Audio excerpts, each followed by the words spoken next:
Supreme court ने साफ कह दिया है एसआईआर में रुकावट बर्दाश्त नहीं करेंगे। ममता सरकार को 1 हफ्ते की मोहलत। और सवाल सीधा है, क्या चुनावी प्रक्रिया पर अब कोर्ट की निगरानी बैठेगी? क्या सिस्टम पर भरोसा कम हो गया? और सबसे बड़ा सवाल, आखिर ऐसी नौबत क्यों आई? देश की सबसे बड़ी अदालत सीधे एक राज्य सरकार को अल्टीमेटम दे रही है। ये कोई छोटी खबर नहीं है, सिर्फ बंगाल की राजनीति नहीं, ये पूरे लोकतंत्र की परीक्षा है। सुप्रीम कोर्ट ने कहा है कि निर्वाचन प्रक्रिया की निष्पक्षता पर कोई समझौता नहीं होगा। अगर एसआईआर यानी स्पेशल इंटेंसिव रिवीजन में रुकावट आई तो अदालत सख्त रुख अपनाएगी।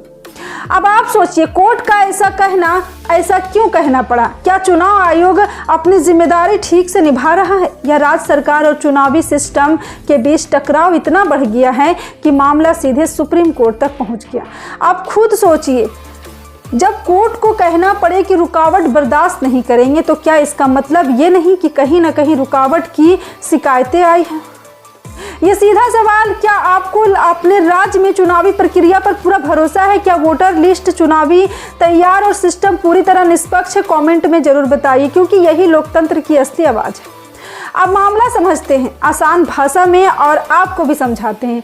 एसआईआर यानी स्पेशल इंटेंसिव रिवीजन मतलब वोटर लिस्ट को ठीक करना, अपडेट करना, गलत नाम हटाना, सही नाम जोड़ना। सुनने में तकनीकी लगता है, लेकिन असल में यही तय करता है कि चुनाव कितना साफ होगा। अगर वोटर लिस्ट सही नहीं है तो चुनाव सही कैसे होगा?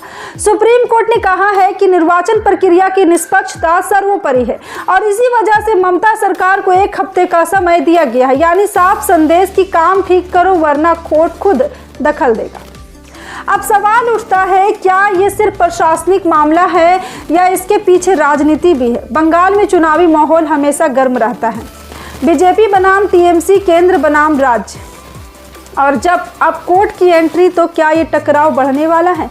क्या आने वाले चुनाव से पहले सिस्टम पर अविश्वास बढ़ रहा है, और क्या जनता के भरोसे की परीक्षा हो रही है? आप सोचिए, जब चुनाव आयोग और राज्य सरकार के बीच तालमेल पर सवाल उठे तो और मामला सुप्रीम कोर्ट तक जाए, तो लोकतंत्र का आम वोटर क्या सोचेगा? आप वोट देते हैं लाइन में खड़े होकर, धूप में, बारिश में, लेकिन क्या आपको भरोसा है कि आपका नाम सही लिस्ट में है?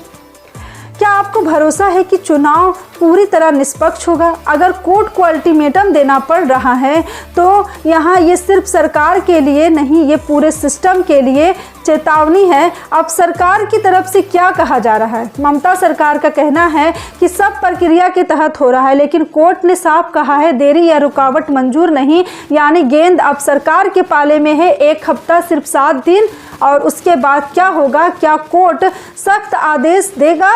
क्या चुनावी प्रक्रिया पर और निगरानी बढ़ेगी, या मामला शांत हो जाएगा? परीक्षा और सीधा सवाल है, सत्ता से अगर सब ठीक चल रहा था तो कोर्ट को अल्टीमेटम क्यों देना पड़ा? अगर प्रक्रिया पारदर्शी है तो भरोसा कम क्यों दिख रहा है?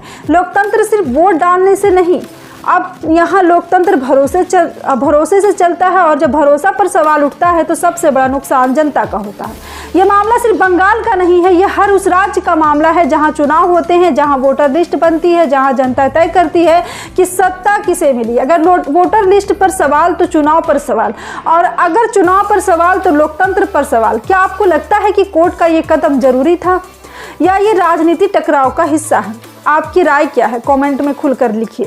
देखिए, आज सुप्रीम कोर्ट ने अल्टीमेटम दिया है, कल शायद जवाब भी मांगा जाएगा, लेकिन असली जवाब किसे देना है?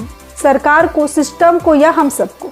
क्योंकि लोकतंत्र सिर्फ अदालत से नहीं बचता, लोकतंत्र जनता के भरोसे से बचता है। अगर आपको ऐसे ही सीधी, बिना लाग लपेट वाली खबरें चाहिए, तो यहाँ सवाल भी हो और सच भी, तो वीडियो को लाइक करिए, दोस्तों के साथ शेयर करिए। और अगर आपको भी यहाँ तक लगता है कि इस तरह की राजनीति जो हो रही है सरकार की तरफ से, ये गलत है, और चैनल को सब्सक्राइब कर लीजिए, क्योंकि खबर वही नहीं जो दिखे, खबर वो भी है जो आपसे सवाल पूछे। जय हिंद।